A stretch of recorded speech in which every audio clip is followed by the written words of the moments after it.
My boss chuckled crudely, saying, Bonuses are wasted on high school graduates.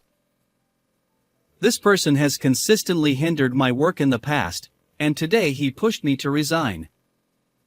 He remains oblivious, even though it's actually him who will be inconvenienced if I leave. Suppressing my laughter, I signed the resignation letter. My name is George, 27 years old. Having lost my parents early, I was raised by my maternal grandparents.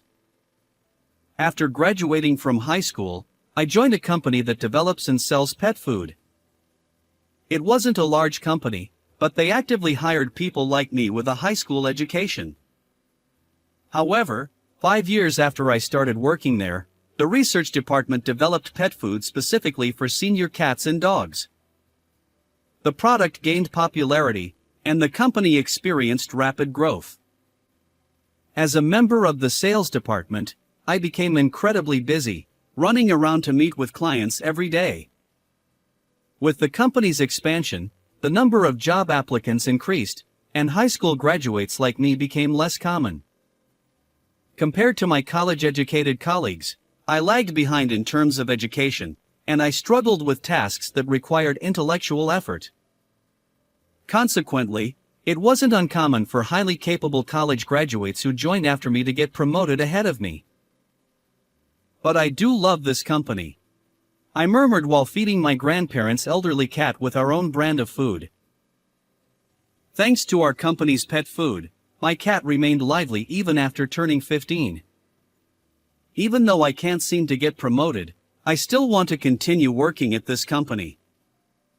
Despite not having an impressive educational background, I work as a salesperson who relies on my own efforts. However, Jack, our department head who was headhunted from another company a few years ago, seems to dislike my approach. Initially, he worked in the materials procurement department, but when a vacancy opened up for the sales department's manager position, he was transferred from materials procurement. Jack, with his impressive educational background, seems to take pride in it.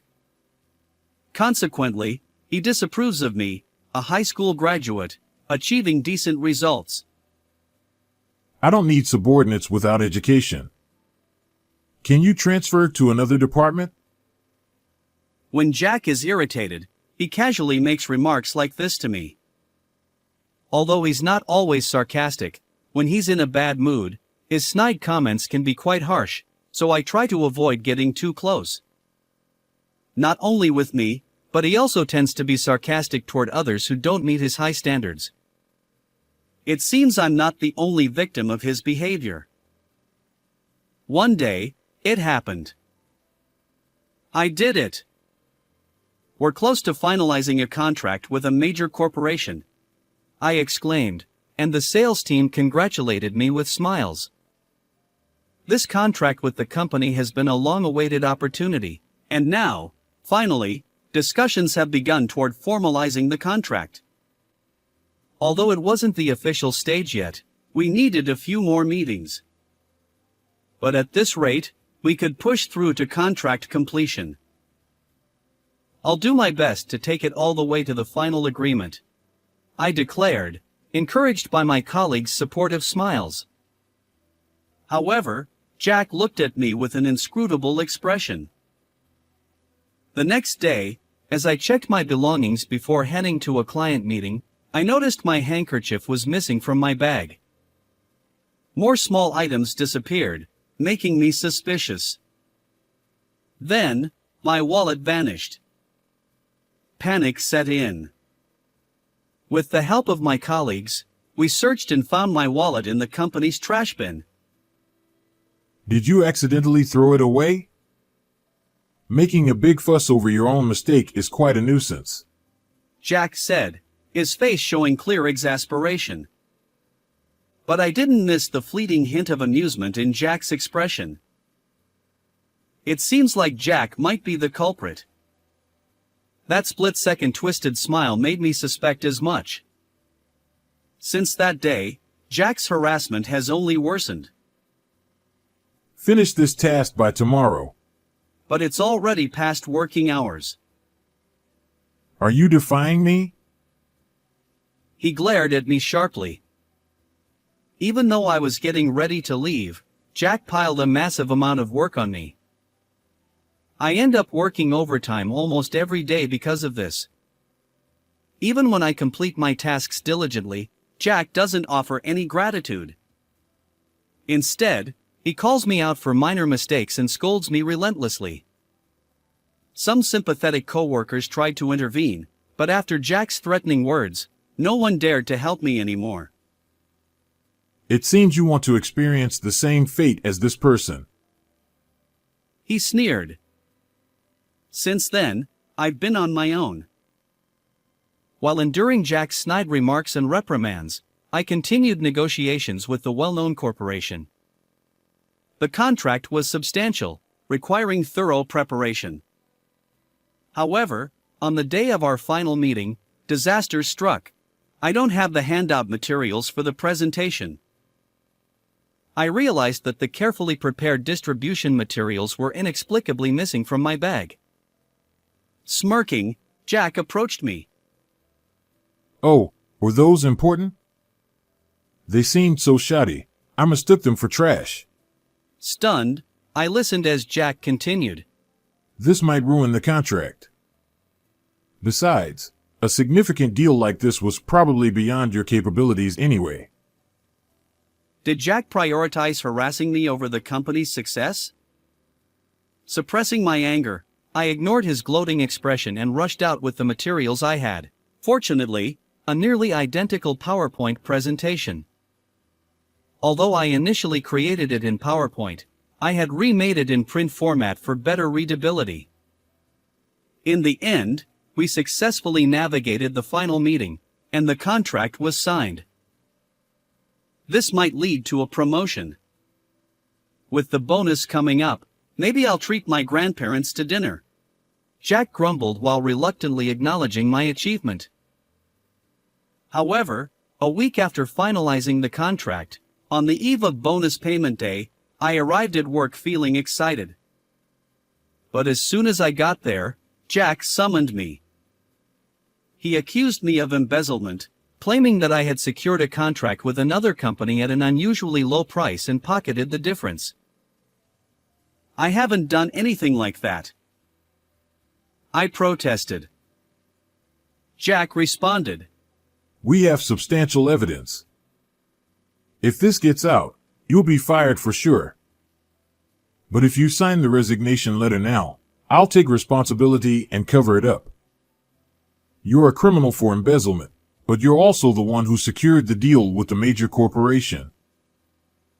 With that, Jack handed me a prepared resignation letter and my salary statement. He lifted the salary statement, tore it up right in front of me, and sneered. Bonuses are wasted on high school graduates. Then he chuckled crudely. I never embezzled anything. The evidence Jack showed me was cleverly fabricated but entirely baseless. He must have prepared it to discredit me. And Jack, seizing the opportune moment on the eve of bonuses, lured me into this trap. I knew he disliked me, but I never expected it to go this far. After you leave, I'll take over as the person in charge of that contract. Rest assured, I'll handle it responsibly, so go ahead and quit the company. It seems that Jack's intention is to take credit for my achievements. Can there really be people in this world who do such unbelievable things? Faced with this shocking reality, I couldn't help but feel like laughing. However, if I laughed here, Jack would probably consider me abnormal. Is it okay for me to leave today? Yeah, you can quit today. Understood. I'll sign the resignation letter. Seeing me trembling as I tried to hold back my laughter, Jack misunderstood my agitation as frustration. With a cheerful demeanor, he offered me his pen. You can borrow my pen. I returned to my desk, signed the resignation letter, and quickly packed my belongings. While other employees looked surprised, I didn't respond to their expressions. As I left the sales department with my packed belongings, Jack saw me off with a lecherous grin. The day after suddenly quitting my job, I was at home feeling lost. I had already explained everything to my grandmother. My grandfather scolded me, wondering why I hadn't consulted with him. As for Jack, it was my problem, and it wasn't uncommon to be disliked by someone at work. So, I decided not to make a big fuss and didn't consult anyone, neither my coworkers nor my family. I never expected Jack to go so far as to force me out like this. In hindsight, maybe I should have followed my grandfather's advice and talked to someone. But now it's too late. I need to find a new job. As I was preparing to head to the Public Employment Security Office, I received an unexpected call from Jack. Come here immediately. Huh? Didn't I officially resign yesterday? That doesn't matter now. It's a direct order from me, your boss. Get to the office right away. With those words, Jack hung up. Despite knowing he was the one who pushed me to resign, I put on my suit and headed back to the company. And when I arrived at the company and was led to the meeting room, Mr. Brown exclaimed, "Well, George. Looks like an executive is here." The person before me wasn't just an ordinary employee. He was a middle-aged man dressed in a high-end suit, wearing a gentle smile. "Mr. Brown, you're here," I said, surprised, addressing him by name. He was the vice president of the major corporation I had secured a contract with. Sitting across from Mr. Brown was a pale-faced Jack. Seeing Jack, Mr. Brown sighed and said, "George, didn't you promise you have dinner with Richard and the others once your bonus came through? Yet Richard contacted me yesterday, surprised that you'd been set up. People in this world do unbelievable things." Richard, as Mr. Brown mentioned, was my grandfather. Yes, Mr. Brown and my grandfather were classmates and good friends. A few years after I joined the company, my grandfather attended a high school reunion. There, he reconnected with his old friend, Mr. Brown. One day, my grandfather asked Mr. Brown, who always seemed downcast, why he appeared so low-spirited. Mr. Brown confessed that his elderly cat had lost its appetite, and although it was inevitable due to old age, he felt concerned. That's when my grandfather recommended the senior cat pet food produced by my company. Although Mr. Brown was aware of pet food, he hadn't considered trying it until he learned it was made by his friend's grandchild's company. To his surprise, the cat responded well, regained energy, and seemed happier. Mr. Brown expressed gratitude, saying that thanks to our company's product, he could spend more time with his beloved pet. Mr. Brown came all the way to my house to thank me. It was then that I learned for the first time that my grandfather's friend was the vice president of a major corporation. And Mr. Brown offered me a chance in sales. He then offered me an unexpected opportunity, a chance to work in sales for his company. However, he emphasized that success would depend on my abilities. Determined to make the most of this opportunity, I worked tirelessly in sales and successfully secured the contract. I appreciate your efforts. I don't want anyone else handling the tasks related to this contract. I want to work with you. Before finalizing the contract, Mr. Brown added a clause stating that the contract would be voided if someone other than me became the responsible party. I stifled my laughter when Jack pushed me to resign because I knew that my departure would jeopardize the contract. After signing my resignation letter, I immediately contacted Mr. Brown. His response was succinct. "Understood. I'll handle it from here." Little did I expect that he would personally visit our company. A surprising turn of events indeed. Now, as I mentioned earlier, if he's removed from the assignment, the contract will be void. Please sign this document right now. Mr. Brown handed the contract cancellation paperwork to Jack. It seemed that Jack had frantically called me after hearing the situation from Mr. Brown. With beads of sweat rolling down his face, Jack turned to me and shouted desperately, Your resignation is revoked. Come back to the company immediately. At this point, I couldn't help but be exasperated by Jack's authoritative tone. Jack, you're the one who pushed me to resign. Isn't it selfish to change your mind when it's inconvenient? I won't return. Jack stammered. Do you realize what you're saying? If this contract falls through, our company will suffer significant losses. I've already left this company. You threatened to fire me. Whatever happens to this company is none of my concern. That's when Mr. Brown smiled and said to me, Well, why not join us? There's an opening in the sales department. Having a skilled salesperson like you would be a great help. Jack pleaded desperately, trying to stop Mr. Brown, clinging to me. Please, George. Come back. However, I responded with a heavy sigh. I don't want to work under you.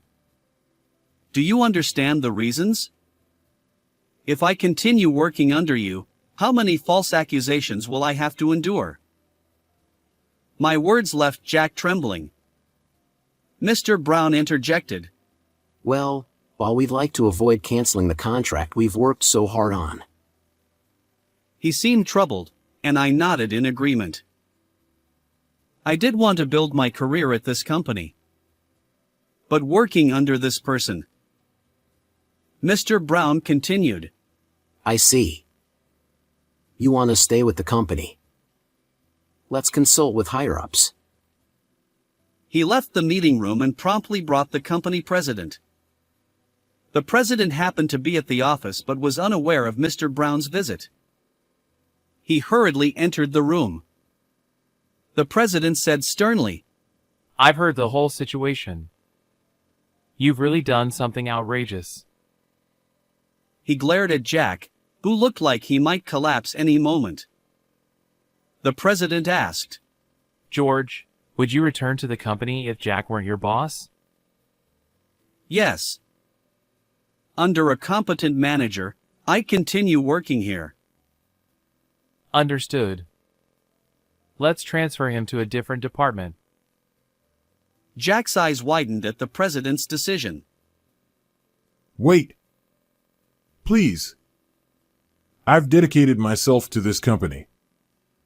I have a good education and am far more capable than this high school graduate.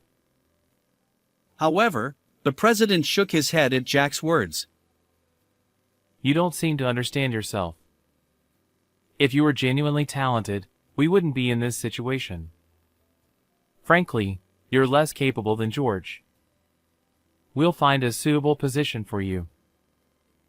Jack slumped in defeat. It's entirely your own doing. From now on, don't bother me when we cross paths at the company. Until now, I've kept quiet because I didn't want trouble. But if anything happens, I'll head straight to the internal consultation office. Jack's shoulders dropped as he listened to my words. Afterward, Jack was promptly transferred. His new department is known for gathering employees at risk of layoffs. While Jack isn't entirely incompetent, there's no guarantee he won't cause another outrageous incident like this one. Gradually, he'll face demotion and eventually disappear from the company. This incident has become the subject of office gossip, and cold glances are now directed at Jack. Losing his position, combined with his already deflated spirits, will likely be a final blow. As for the sales department, the current section chief will take over as the new manager, and I've successfully returned to the company.